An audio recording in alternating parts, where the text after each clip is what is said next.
அஸ்ஸலாமு அலைக்கும்.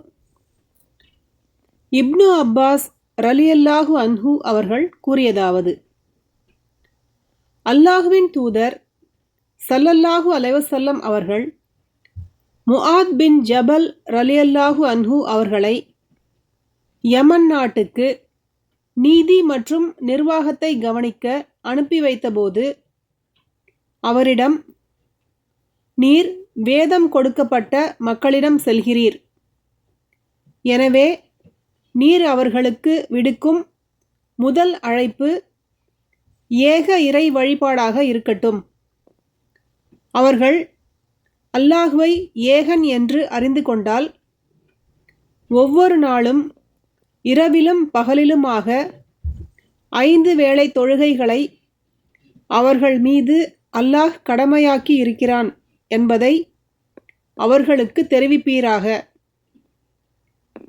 தொழுகையை அவர்கள் நிறைவேற்றினால் அவர்கள் மீது அல்லாஹ் ஜக்காத்தை கடமையாக்கி உள்ளான். அது அவர்களில் செல்வர்களின் செல்வங்களிலிருந்து வாங்கப்பட்டு அவர்களில் உள்ள ஏழைகளுக்கு விநியோகிக்கப்படும் என்று அவர்களுக்கு தெரிவிப்பீராக. இதற்கு அவர்கள் கட்டுப்பட்டால் அவர்களிடம் இருந்து ஜக்காத் பெறுவீராக.